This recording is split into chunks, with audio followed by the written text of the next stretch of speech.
பிரியமானவர்களே, ஆண்டவராகிய இயேசு கிறிஸ்துவின் நாமத்தினாலே உங்கள் யாவரையும் அன்போடு கூட நான் வாழ்த்துகிறேன். ஆண்டவர் கிருபையாய் நமக்கு கொடுத்த இந்த புதிய நாளுக்காக முதலாவது நாம் ஆண்டவருக்கு நன்றி சொல்லுவோம். கல்வாரியின் கருணையிலே காயங்களில் காணுதே கர்த்தன் இயேசு பார்வுனக்காய் கஷ்டங்கள் சகித்தாரே.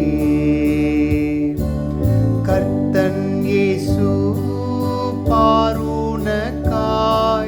கஷ்டங்கள் சகித்தாரே. விலையேற பெற்ற திருரத்தமே அவர் விலாவினின்று பாயுதே. விலையேற பெற்றோனாய் உன்னை மாற்ற விலையாக ஈந்தனரே. விலையேற பெற்றோனாய் உன்னை மாற்ற விலையாக ஈந்தனரே. இந்த நாளுக்கு இந்த ஆண்டவர் கொடுக்கிற ஒரு வார்த்தை எபிரேயர் புஸ்தகம் 9ஆம் அதிகாரம் 12வது வசனம். எபிரேயர் 9:12. தம்முடைய சொந்த இரத்தத்தினாலும் ஒரே தரம் மகா பரிசுத்த ஸ்தலத்திலே பிரவேசித்து நித்திய மீட்பை உண்டு பண்ணினார். இந்த நாளிலே ஆண்டுடைய வார்த்தை சொல்லுகிறது, இளங்காளை, வெள்ளாட்டுக்கடா இவைகளின் இரத்தத்தினால் அல்ல, தம்முடைய சொந்த இரத்தத்தினாலே ஒரே தரம் மகா பரிசுத்த ஸ்தலத்திலே பிரவேசித்து நித்திய மீட்பை உண்டு பண்ணினார் என்று இந்த நாளில் ஆண்டுடைய வார்த்தை சொல்லுகிறது. நம்ம எல்லாருக்கும் ஒரு நித்திய மீட்பு, அழியாத ஒரு மீட்பை ஆண்டவர் உண்டு பண்ணினார் அவருடைய இரத்தத்தினாலே. அந்த மகா பரிசுத்த ஸ்தலத்திலே பிரதான ஆசாரியன் வருஷத்துக்கு ஒரு முறைதான் பிரவேசிக்க முடியும். அந்த மகா பரிசுத்த ஸ்தலத்துக்குள்ளே அவன் இரத்தத்தை கொண்டு போவான், ஜனங்களின் பாவத்திற்கு நிவர்த்தி பண்ணும்படியாக. அதே போல ஆண்டவராகிய இயேசு கிறிஸ்து சிலுவையிலே தன்னுடைய ஜீவனை விடும் பொழுது வேதம் சொல்லுகிறது, தேவாலயத்தின் திரைச்சீலை மேல் தொடங்கி கீழ் வரை இரண்டாக கிழிந்தது என்று சொல்லி. அப்படி என்றால் இயேசு கிறிஸ்துவின் இரத்தத்தினாலே அந்த மகா பரிசுத்த ஸ்தலத்திலே அவருடைய சமூகத்திலே நாம் கடந்து போவதற்கு, அந்த நித்திய மீட்பை பெற்றுக்கொள்வதற்கு ஆண்டவர் வழியை திறந்து விட்டார் என்பதை அந்த தேவாலய திரைச்சீலை இரண்டாய் கிழிந்தது நமக்கு உணர்த்துகிறது, நமக்கு அதை உறுதிப்படுத்துகிறது. ஆகவே நாம் கிருபாசன தண்டையிலே கெட்டி சேருவதற்கு எந்த தடையும் கிடையாது. அவருடைய இரத்தத்தினாலே வாசலை ஆண்டவர் திறந்து விட்டார்.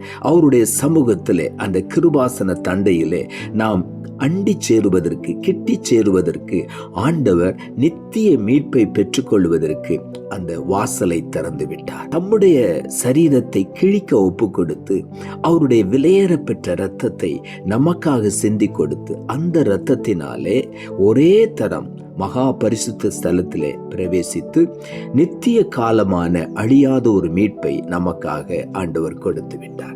எபிரேயர் புஸ்தகம் 13ஆம் அதிகாரம் 12ஆம் வசனம் இப்படியாய் சொல்லுகிறது, அந்தபடியே இயேசுவும் தம்முடைய சொந்த இரத்தத்தினாலே ஜனத்தை பரிசுத்தம் செய்யும்படியாக நகர வாசலுக்கு புறம்பே பாடுபட்டார்.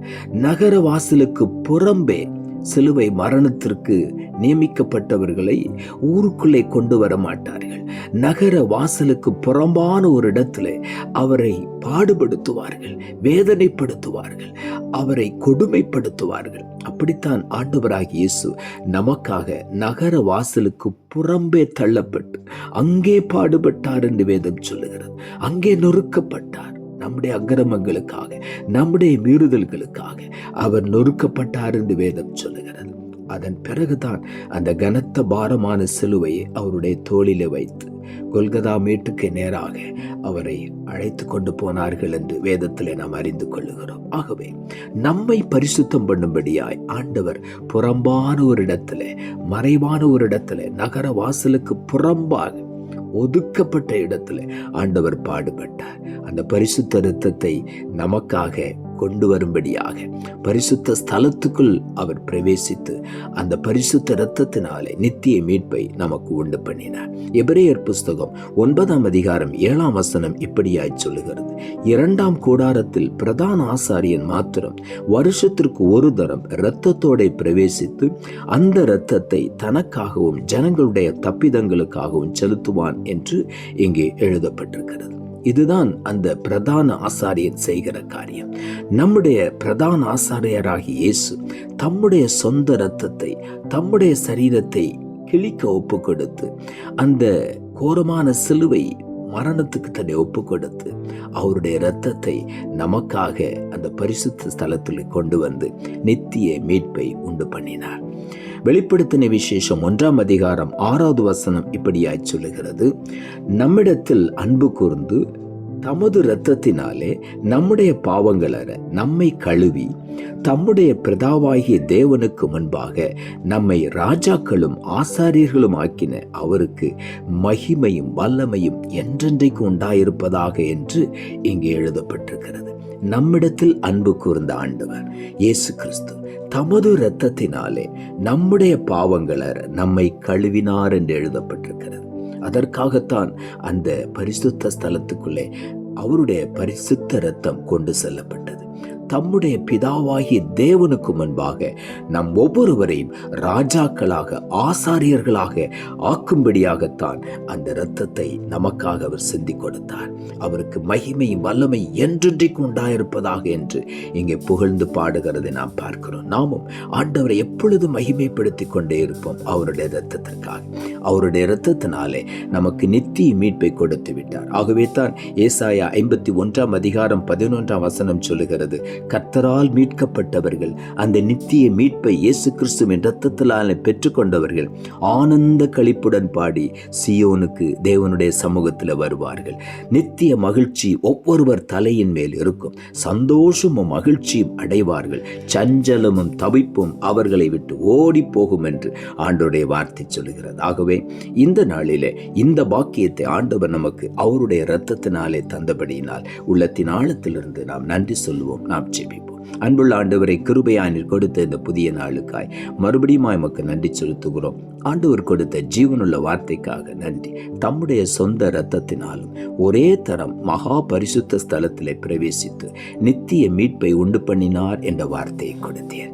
ஒவ்வொருவரும் நித்திய மீட்பை பெற்றுக்கொள்ளும்படியாய் நகர வாசலுக்கு புறம்பே பாடுகளை அனுபவித்து இரத்தத்தை பரிசுத்த ஸ்தலத்துக்கு கொண்டு வந்து நித்திய மீட்பை கொண்டு வந்த எங்கள் நல்ல பிரதான ஆசாரியராகிய இயேசு கிறிஸ்து இன்றைக்கும் பிதாவின் வலது பாரிசத்தில் உட்கார்ந்து எங்களுக்காக பரிந்து பேசிக் கொண்டிருக்கிறபடியினால் அந்த நித்திய மீட்பை எல்லாரும் சுதந்திரித்துக் கொள்ள வேண்டும் என்று இன்றைக்கும் ஆண்டவர் எங்களுக்காக பரிந்து பேசுகிறபடியினால் உமக்கு நாங்கள் நன்றி சொல்லுகிறோம். ஒவ்வொருவரும் நித்திய மீட்பை பெற்றுக்கொள்ள உதவி செய். அந்த விலையேறப்பெற்ற இரத்தத்திற்காக உள்ளத்தின் ஆழத்திலிருந்து நாங்கள் நன்றி சொல்லுகிறோம். அந்த இரத்தத்தினாலே எங்களை விலை கொடுத்து நீங்கள் வாங்கிவிட்டீர். அதற்காக உமக்கு நன்றி ஆண்டவரே. எங்களுக்கு நித்திய மீட்பை கொடுத்திய சந்தோஷமும் மகிழ்ச்சியும் அடைவோம். சஞ்சலமும் தவிப்பும் எங்களை விட்டு ஓடி போகிறபடியினாலும் உமக்கு நன்றி செலுத்துகிறோம். இந்த பாக்கியத்தை தந்தபடியினாலும் உமக்கு நன்றி. எல்லா கனத்தையும் மகிமையும் துதி உமக்கே செலுத்துகிறோம். இரட்சகர் இயேசுவின் நாமத்தில் ஜெபிக்கிறோம் நல்ல பிதாவே, ஆமென்.